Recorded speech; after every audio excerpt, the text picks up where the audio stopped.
Good evening and welcome to the Urban Doctor. My name is Darren Bartlett and as usual we talk health, but today we have a special attention we are going to be paying to a situation called cervical cancer, and in the studio Dr. Precious Mlingo returns to the desk to respond to your issues. Now, in case of any issues, I want you to note down this number that I'm going to say. You will text me a WhatsApp message. I'll forward it to the doctor and then we'll have a conversation. So write this number down: 0755 755 Let me say it again: 0755 755 Note that number down. Then when you have any questions, we're going to be responding to them with Dr. Mlingo here.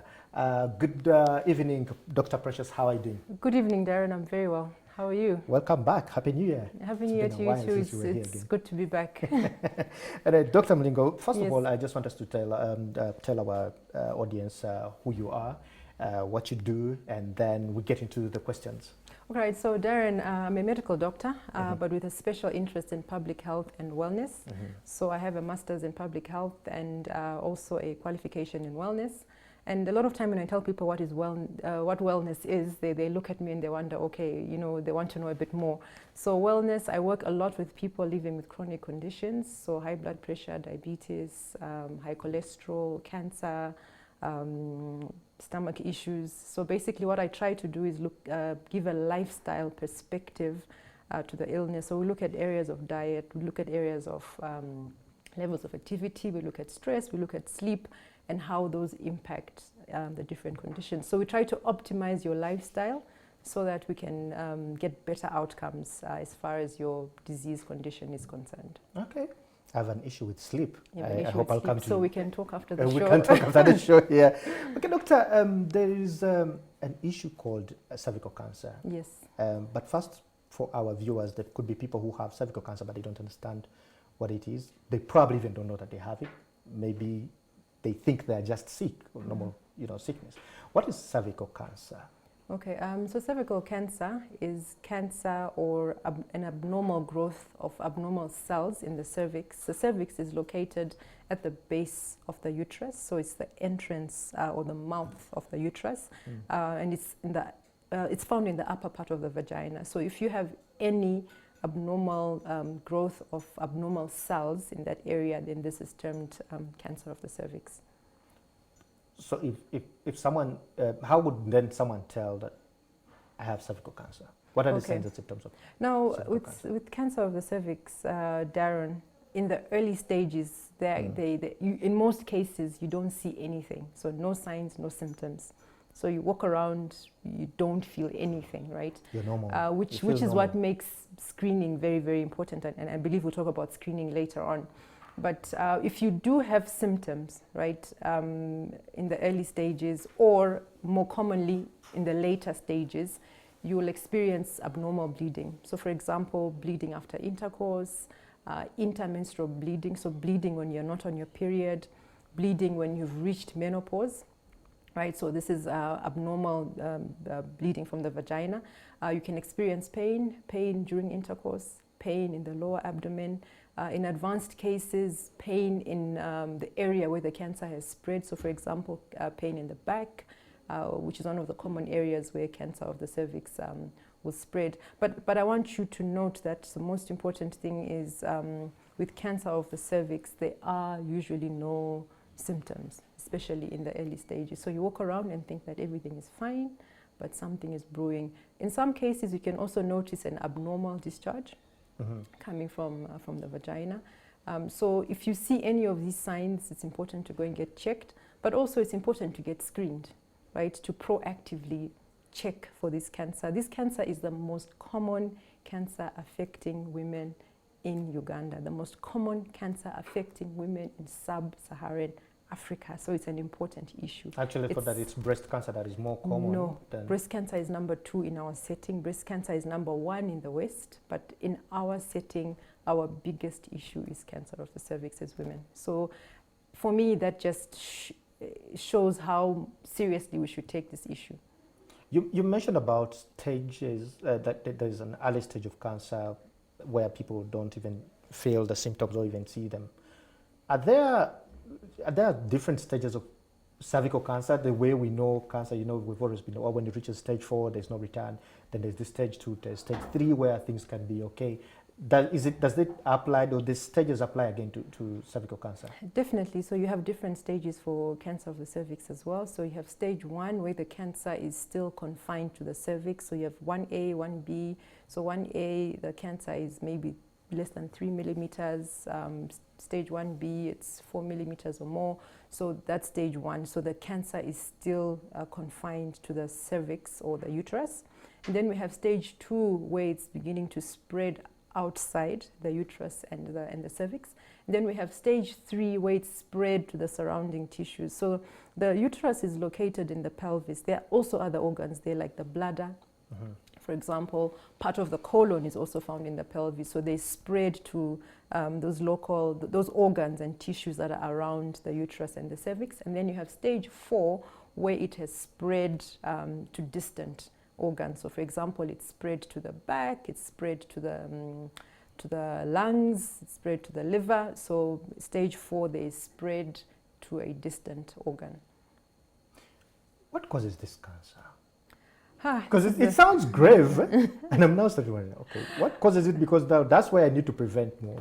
Okay, so I think all cancers are grave. I think certainly if you got a diagnosis of any cancer, that would be grave. But so with cancer of the cervix, what is very interesting and I think also exciting at the same time, it's one of those cancers we can prevent, because cancer of the cervix is actually caused by a virus, right? A virus called human papillomavirus, for short HPV. Now, this virus is sexually transmitted, right? So most people who have been sexually active, if you had more than 2-3 sexual partners, you have likely come across HPV. But what usually happens in a person who's healthy, fit, has a good immune system, usually fight off this virus. Of the HPV? Yeah, HPV, right. But then in some instances, your immunity is not so great. For example, you are HIV positive, or perhaps your lifestyle is not so great, your immunity is not so great, and a number of other factors. You may not fight off the HPV. So this HPV infection becomes chronic.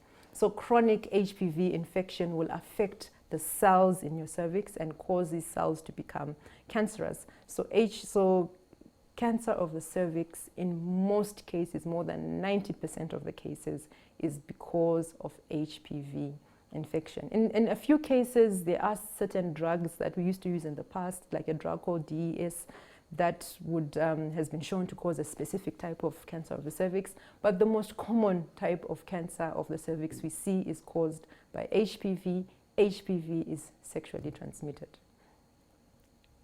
Wow, that threw me a little bit, because I did expect the sexual bit to be connected prominent somehow. It most definitely to cervical cancer. Most definitely is, and then there's the element of the immune system, which is very important. Yeah. So individuals who, for example, HIV positive or take medications that lower their immunity tend to have a higher rate of cancer of the cervix compared to people who otherwise don't have any of these conditions. However, it doesn't mean that it won't happen to you if you're not HIV positive. It still does happen. Okay. Yes, but it's definitely sexually transmitted. Okay. What testing or screening tests are available in our setting in Uganda? And how often should one test for cervical cancer? Okay, so we have 2 tests that are, sort of the gold standard for screening for HPV. There are other things you can do, but I won't discuss those because they're not necessarily the gold standard. So there are 2 which are very important. The first one, the most common one we find in Uganda, is the pap smear, or the pap test. So basically you have to visit a doctor or a nurse, and then we insert what we call a speculum. It's a metallic or plastic device into the vagina, and then we are able to visualize the cervix, and then we take a sample using a brush or a spatula. We take a few cells from the cervix, and then we look at these under the microscope, and we are looking for any abnormal cells from the cervix, right? So this one is the most common one, usually quite affordable test that we do. So usually we recommend that you do this test at least once every 3 years, right? The pap smear. Then we have a second test, relatively new in our setting. It's the HPV DNA test, right? So this one usually, you can actually do it as a self-test. The kit is actually very friendly. You can do it on your own. You can even do it at home and then drop off the sample at the clinic.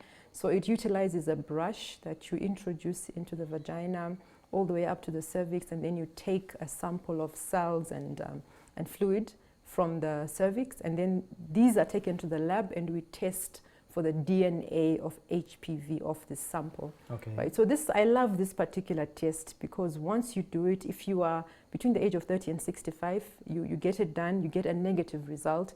It means that you can repeat it after 5 years, right? And we all like convenience, so I find this one very convenient. But if you're in your 20s, we usually recommend that you still do the pap smear. But from the age of 30 to 65, you do the HPV test, DNA test. It's negative, you can repeat it again in 5 years' time. So these are the two tests we have available. Pap smear, do it at least once every 3 years.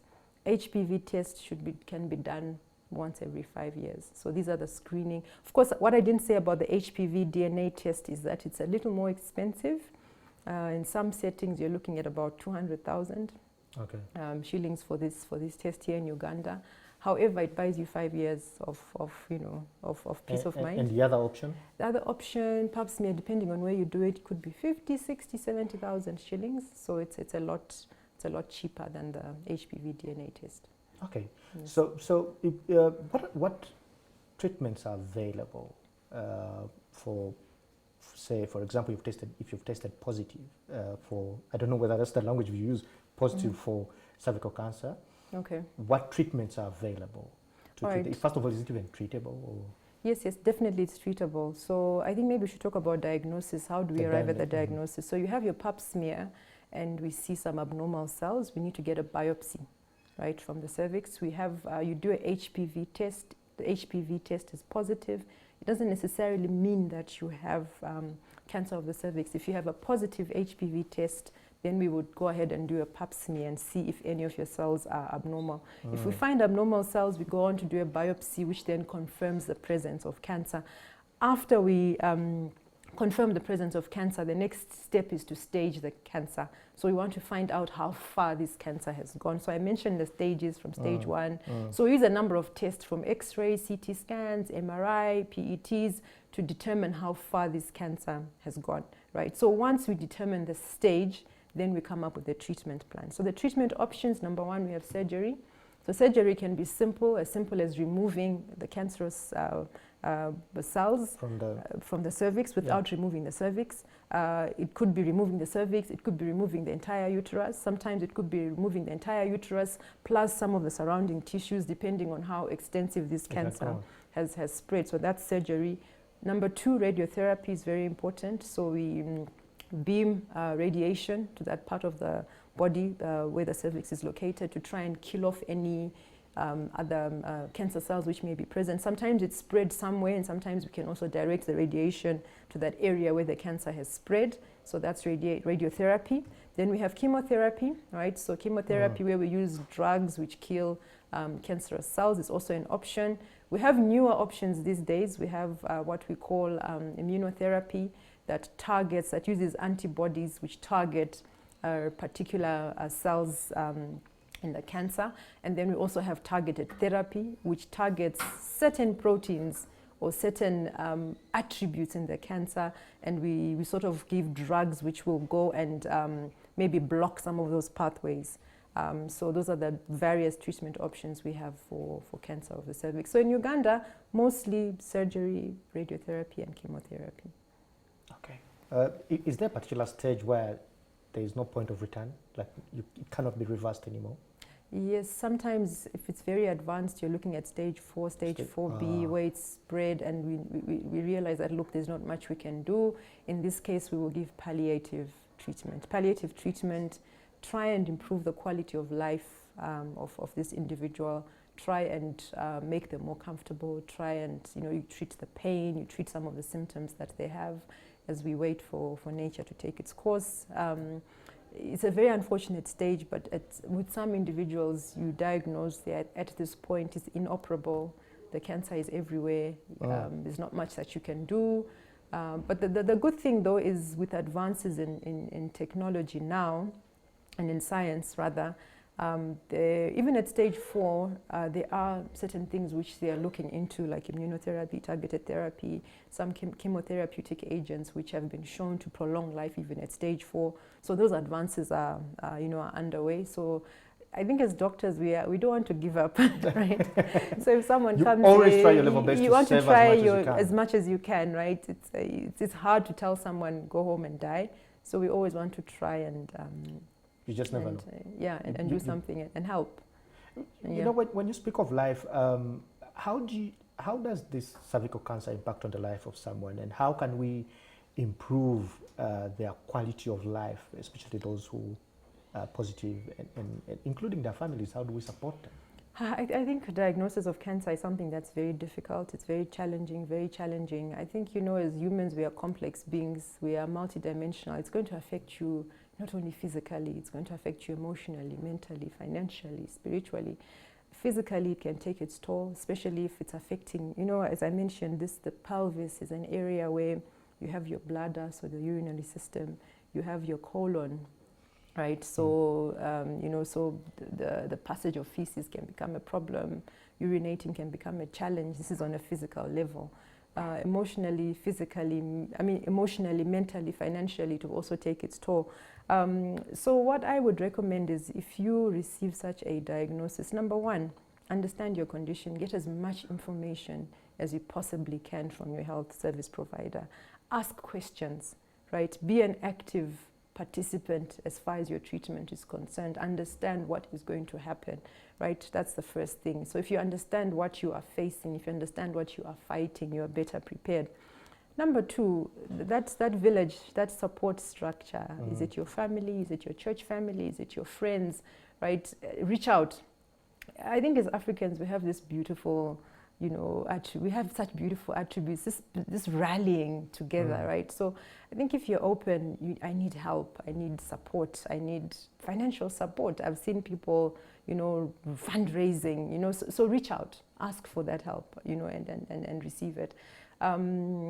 And I think you need to be gentle on yourself, right? Put away all those other expectations. This is time for you to fight these things. Focus on yourself, right? Go easy on yourself. Maybe put aside all those other goals and aspirations you had, and just focus on fighting this thing. Those are some of the few things I can say. Psychotherapy, if you need that additional mental health support, perhaps reach out. Support groups. I've found some social media platforms. Go on Facebook, look for a cervical cancer support group, right? Understand or get to hear what other people have experienced who have walked this journey with you. I think this too can give you some hope. This too can give you some encouragement. Wow. Looks like it's a very long journey to healing, especially or going through the pain of cervical cancer, or having the experience of having it. But how does one then prevent themselves from having it, or how does one reduce the risk of getting infected? Okay, so remember we've mentioned that this cancer is sexually... I use the word infected. I don't know if it's the right word to use. Okay, so infected by the virus, right? Okay. Yeah. Well, so in that context, that's very correct, because obviously, if we're talking about preventing cervical cancer, we know that cervical cancer is caused by HPV. There are specific types, high-risk types, which lead to cancer of the cervix. So once we have that information, how do we act on it, right? So when it comes to preventing something that is sexually transmitted, this is nothing new to us, right? We live in a country where we still have HIV. So what do you do? Number one, you need to practice safe sex, right? So we know that with cancer of the cervix, the greater the number of sexual partners you've had, the higher the risk of getting. So the thing with HPV is you can get it, clear it. So you can get repeated infections, then you can get a persistent chronic infection. So you want to limit those repeated infections. So each time you get a new sexual partner, you are likely to be reinfected with HPV. So limiting the sexual partners is important. Enjoying, I think the gift of sexuality is one that we're given by God, but I think He gave it to us in the confines of, a long-term secure relationship, right? I.e. the marriage setup, right? So straying away from that, the confines of such relationships and having those numerous partners or being unfaithful will put you and also your partner at a higher risk. When we think of barrier methods in the fight against HIV, barrier methods have been, they've given us some success in fighting HIV. With HPV, you can limit, but not 100%, because HPV not only will be present in the fluids that are exchanged during sexual contact, but also in your genital organs, right? So it's one of those viruses that are easy to pass on. So barrier methods may not be 100% effective in preventing that. And then other ways of preventing HPV, we now have the HPV vaccine that is available. And the ideal time for use of this vaccine, if it's something that you may be interested in for your child, is at the age of 9. Right. I think in Uganda mostly we target girls, but these vaccines can also be used in boys, right? So from the age of 19 to about the age of 14 is the ideal time for this vaccine to be used. Beyond the age of 15 can still be used, but the regimen tends to change after the age of 15. Beyond the age of 26, usually we think that most people have come into contact with HPV by that point. So usually it's a vaccine that is recommended for use in adolescents. So it will prevent contracting HPV. So it will prepare your immune system, right? We know how vaccines work. So it prepares your immune system to fight off this virus. Then screening is very important. It doesn't necessarily prevent, but it keeps you alert.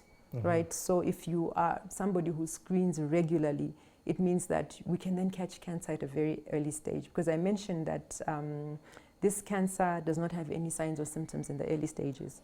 So if you screen, you screen regularly, in the event that it does happen, then we're able to catch it very early, where the treatment is very simple and very effective, and we're able to save lives. Wow. Doctor, that was, I don't know, sometimes when I discuss health issues, they are so scary in a way, but yet it's important that we have this kind of information. So how do we increase awareness about cervical cancer? Okay, so Darren, I'll start with you, the media, right? Yeah. I'm very happy that we're doing this today, right? Yeah. This is one of the ways we can do it, but I wish we could do more. Yeah. I really wish we could do more. We said at the beginning that breast cancer is number 2, but I feel that breast cancer gets a lot more attention than cervical cancer. For example, do we know when Cervical Cancer Awareness Month is? Everybody knows when breast cancer is. October. But cervical cancer do you know which month it is? This one. It's the month of January. Yeah. Oh, January. January that we left, but then I didn't actually see anything talking about cancer of the cervix in and January. We're in February. And we're in February already. Do we know the color of the ribbon for cancer of the cervix? No. We all know it's teal. Teal. Yeah. So teal, that color that's between like bluish, greenish. When you talk to a man about colors, I know your men tend to be colorblind. So teal, okay. So teal is a color for cervical cancer awareness. So for me, it hurts me. Is it the same ribbon, the way it's tied? Yes, it's the same ribbon. Yeah, same sort of shape ribbon. So we have a lot of work to do. So engage people like me to come and speak out. I guess our policy makers, we need to do more, because this is the cancer we are fighting here in Uganda, here in sub-Saharan Africa. This is number 1 in women. It should definitely be getting more attention than breast cancer, for example. It's important for us to talk about breast cancer, but I think it's even more important for us to talk about cancer of the cervix, because it's what we are dealing with in our setting. So yes, the media, policymakers, healthcare professionals. So when I see women, when they come into my clinic, we have this conversation. When was your last pap smear? Or would you like to have an HPV test? And I know with women, we don't like the pap smear because it's uncomfortable. Right? HPV test, let's do the HPV test. It's very easy to do. there's very minimum discomfort. You can do it on your own, actually. So let's do something about it. But yes, so I think a lot needs to be done in all areas of society to raise awareness of cancer of the cervix. Thank you so much, Doctor, for coming. It's been a very interesting conversation. I don't know if there's anything we've left out, so we can just do a series of these. You will advise when we step out there. But viewers, thank you so much, for being with us now. This program repeats on a Saturday, so you'll catch it again on a Saturday in case you missed anything. But you can also continue sending in those messages on 07557555575. That's a WhatsApp number for the Urban Doctor. So when you WhatsApp me and you have that question that you want to ask, I'm going to pass it to the doctor, and then definitely you're going to get feedback from the doctor. Thank you so much for watching. My name is Darren, and I've been with Dr. Precious Mlingo. We'll see you next time.